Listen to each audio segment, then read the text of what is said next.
A simple plan for a day away can sometimes unravel in the most unexpected ways. For one couple, a well-deserved break turned into a late-night confrontation, not with their teenage kids, but with the one person they thought was just there to help. They walked into their own home at 3 in the morning, ready to collapse into bed after a perfect day. But the night was far from over because their mother-in-law was waiting for them, and she was not happy. Our storyteller, a 41-year-old man, and his 42-year-old wife had carved out a rare day for themselves. The plan was straightforward but rejuvenating. A hike with good friends, followed by a nice dinner out. They had 2 children at home, a 16-year-old son and a 12-year-old daughter, both of whom were more than capable of looking after themselves for an evening. The couple had left them alone many times before without incident. They were trusted, responsible kids. But to make things a little easier, they wanted to ensure the children had a proper meal instead of just reheating leftovers. So, they called the wife's mother with a simple request. Could she possibly bring dinner over for the kids? They explained they'd be out into the evening and would be home late.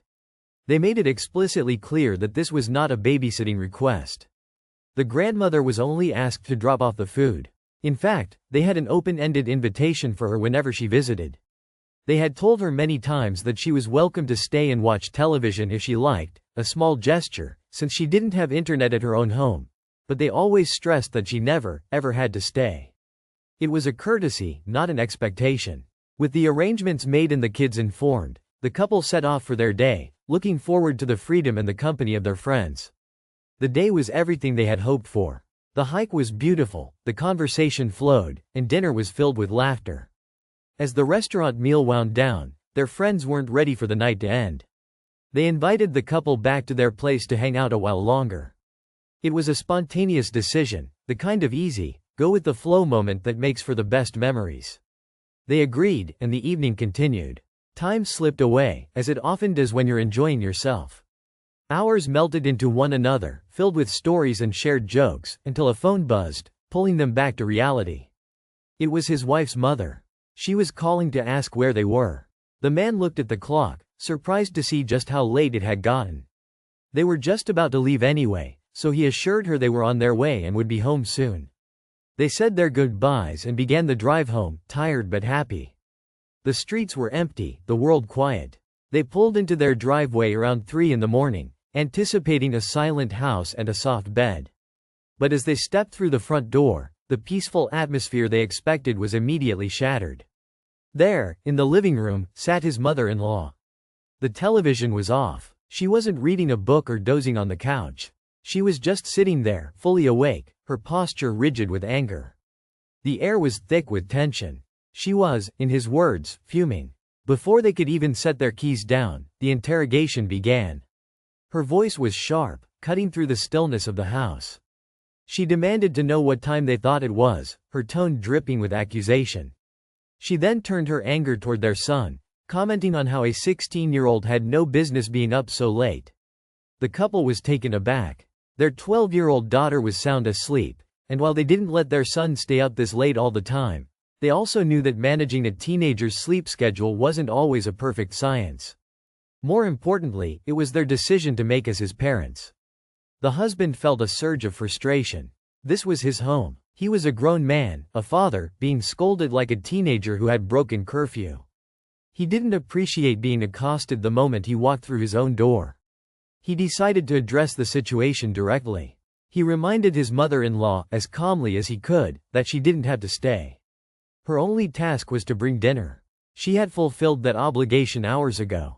Her presence now, and the anger that came with it, felt like a massive overstep. But his explanation only seemed to fuel her fire. She shot back that their behavior was disrespectful. She accused them of being inconsiderate for not telling her where they were or why they were coming home so incredibly late. Now, here's where it gets interesting. The husband noted that if she had said these words with a tone of concern, if she had sounded worried or relieved to see them, the entire encounter would have been different. He would have understood, but there was no hint of worry in her voice. It was pure, unadulterated anger. The conversation went nowhere, ending with her storming out of the house and slamming the front door behind her, a final, percussive statement of her displeasure. The next day, the fallout continued. His mother-in-law reached out, but her story had changed. She now insisted that her anger wasn't about the time they came home. It was, she claimed, because she was worried sick. She argued that they hadn't been honest about their plans. "You said you were going hiking and to dinner," she told them, as if this was an ironclad itinerary that they had violated.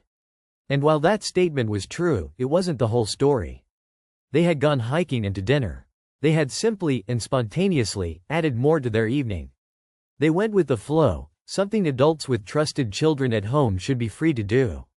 Her anger from the night before was now being repackaged as concern, a classic case of rewriting history to justify an emotional outburst. The couple was left confused and resentful.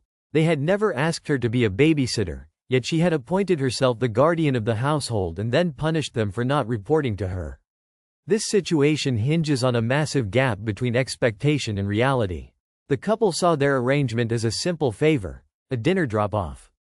They had set clear boundaries, repeatedly telling the grandmother she never had to stay. From their perspective, she chose to remain in their home for hours, transforming herself from a helpful grandparent into an uninvited warden. Her subsequent anger felt controlling and deeply unfair. On the other hand, perhaps from the grandmother's point of view, once she was in the house with her grandchildren, a sense of responsibility took over. As the hours stretched from evening into the dead of night with no word, her anxiety likely grew, festering until it turned into resentment and anger. A simple text message with an update might have diffused the entire situation. But was it their responsibility to provide that update to someone they hadn't asked to stay in the first place?